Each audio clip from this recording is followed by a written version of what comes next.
Hi everyone, welcome back. Today we are going to solve this question. This question is from binary search tree. The question says lowest common ancestor in a binary search tree. Okay. We are given a binary search tree, root of a binary search tree. Okay. With all values unique. Okay. And two nodes, value 1 n1 and n2. We are given the value of two nodes, that is n1 and n2. Okay, find the lowest common ancestor of two nodes in the binary search tree. For example, here we are given n1 equals to 7 and n2 equals to 8. So we have n1 equals to 7 and n2 is equals to 8. So which is the lowest common ancestor for 8 and 7? For both of them, 7 itself is an ancestor of 7 and 8 has 7 as its ancestor, so the lowest common ancestor for both of them would be 7 itself. Now check here. We are given this binary search tree. Now n1 is 1 and 2 is 3. N1 is 1 and n2 is 3. So which one is the lowest common ancestor? By observation we can say 2 is the lowest common ancestor. Okay. So now what would be our approach? So let us take an example of this one. We have 5, then 4, then 3. Okay, 5 4 3, and here 6 7 8. 6 7 and 8.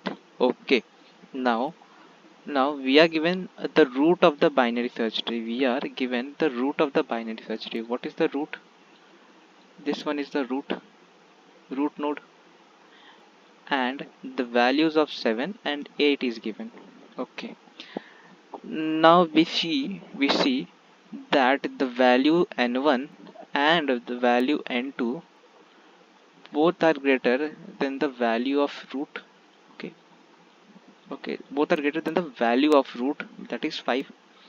So what we will do, we will traverse to the right. Okay, we need to find the root of them, so we need to go to the right of them, right of the root. Okay, now we are here at 6. 6 is our new root. Now we will check the value of 7 and value of 8, both are greater than 6. Okay, now again we will go to the next child of 6, that is 7. Now 7 is the root. Now we will check now we will check the value of n1 and n2 is n1 is equal to the given root, and the value of n2 is greater than the root. Okay, now what here happens, the loop will break because we are not getting the value of root, or sorry, the value of n1 is not greater than the value of root. N1 is equal to the value of root. Okay, n1 is equal to the value of root. So here we will break our loop because we have got one possible answer. Okay, it is our final possible answer because no other answer would give the right result. Okay, so 7 is our lowest common ancestor for n1 and n2.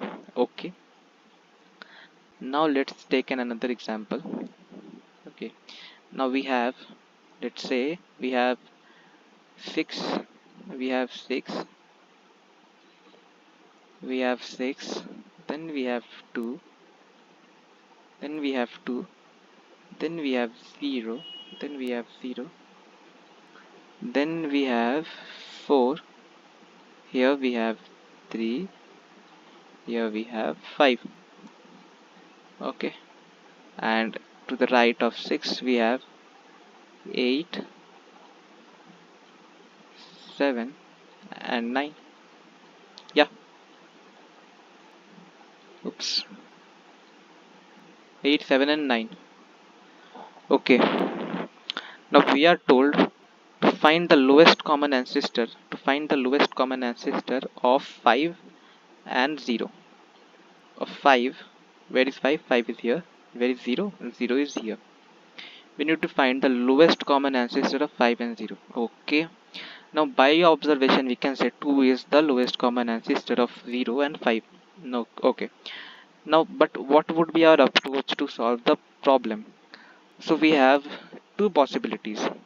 See, in the first question, we saw that here the loop will break or the recursion will break. Okay, because we are finding when n1 is greater than root or n2, sorry, and n2 is greater than root. In this case, we are traversing to the right of the root node. Okay, and what if our given values of n1 and n2 were to the lower side, then we have to traverse to the left hand side of the root. Okay, if the value of root was greater than n1 and n2, then we have to traverse towards the left hand side. Okay, towards the left side of the root.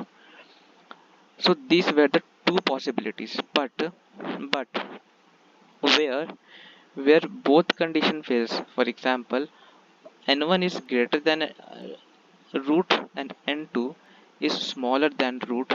In this case, neither we can go towards the right, neither we can go towards the left. Okay, so in that case, the current node is our root, the current root is our answer, that is 5.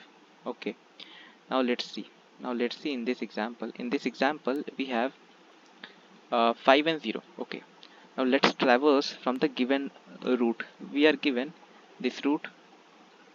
Okay, so we will check, is 5 greater than root? No. Is 5 less than root? Yeah.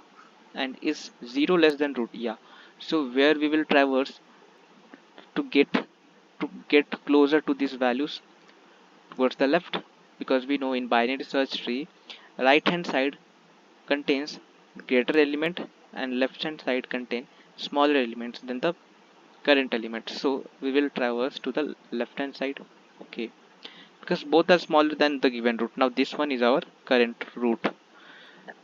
Now we will check, is 5 greater than root? Yeah, 5 is greater than 2. Is 0 greater than 2? No, 0 is less than 2. So here both possibilities are failing, that neither we can go towards right nor we can go towards left. So in that case, in this case, this is our answer. This is our answer. Okay, so we know, so we get one approach that we have two possibilities. Either we can go towards left or we can go towards right. Okay, okay. So whenever both the condition fails, we will return the current node at we are standing. Okay, let us take now. Okay, now let us write down the code. Let us write down the code. See, here we have, if the root is null, we will return null, because if nothing is there, null is only the answer. And we have taken a current value that that holds the value of our root. Okay, here the current value is equals to 6. Okay, now we will compare the value of n1. This is n1 and this is our n2. Our n1 is less than n2 and n2 is also, sorry, n1 is less than our current and n2 is also less than our current. If this is, if n1 is less than current and n2 is less than current, in this case we will go towards left of the root. So here we will recursively call our function, and inside that we will pass root dot left. Now we are here. Now we are here in our recursion tree. Here here what we see, the current is equals to 2. Current is equals to 2. Now we will check. Is current is less than n1? Yeah, 2 is less than 5. 2 is less than 5. That means 5 is towards the right. So first we will think that we can go towards right, but before that let us compare with n2. Let us compare with n2. Is n2 greater than current? Is 0 greater than 2? No, n2 is not greater than current. In that case we have to traverse towards left, but here we caught that neither we can go towards right nor at left, because one is greater than 2 and one is less than 2. So in that case neither of them will run. Neither this one will run nor this one will run. So here we will return simply our root. So what is the root right now? 2. Simply we will get our answer as 2. Okay, so this is the code. Code is very simple. Let us again dry run. Let us again dry run. Now let us take 10, then right we have less than 10, 4, again less than 4, 3, again less than 3, 1. Okay, now towards the right of 4 we have greater than 4, that is 8. We can have 8. Left of 8 we have 6, and left of 6, here we can write 2. Here we can write 2. And left of 6 we have 5. Left of 6 we have 5. And right of 6 we have 7. We have 7. And right of 8, let us take 9. Okay, now right of 10, it is 10. Right of 10 we can take 13. 13. Left of 13 we can take 11. 11. And right of 13 we can take 15. Now here we need to find for 1 and 2. We need to find for 1 and 2. Okay, where is 1? This 2. Okay, now let us try run for 1 and 2. Here we have the root to be 10. Now 1 is less than root, yeah. 2 is less than root, yeah. So where we will find? Towards the left. Now this one is our new root. This one is our new root. Now 1 is less than 4 and 2 is also less than 4. Now we will find that again we will go towards left. Now again this is our new root. Now again 1 is less than 3 and 2 is less than 3. Again we will go towards the left. Now our 1 is our new root. Now we see that 1 is equal to 1. Okay, 1 is not less, neither 1 is greater than 1. So here our loop will break and we will return simply 1. 1 will be our answer for n1 equals to 1 and n2 equals to 2. Now what if we have least common ancestor for 5 and 7? For 5 and 7, yeah, 5 or 7, let us take 6, 7 and 9. 7 and 9, let us take for 7 and 9. This is 9. Okay, now let us see. Now we have our root at 10. The value of current is 10. Now we have for 7 and 9. For 7 and 9. Okay, so 7 is also less than 10, 9 also less than 10. So we'll go towards left. Now we have 4. Now we have 4. Now 7 and 9 both are greater than 4. So we will find that in towards the right of 4. Okay, so here right now 4 was our root. Now 8 is our new root. 8 is our new root. Now 7 is less than 8. So we can think that we can go towards the left. But 9 is greater than 8. 9 is greater than 8. So here our loop will break. Our loop will break and we will get answer to be 8. So this is our lowest common ancestor for 7 and for 9. This is our lowest common ancestor. So that's all. This is the code is quite easy. Okay, the question is also not that tough. It comes under easy category. That's all. Thanks for watching.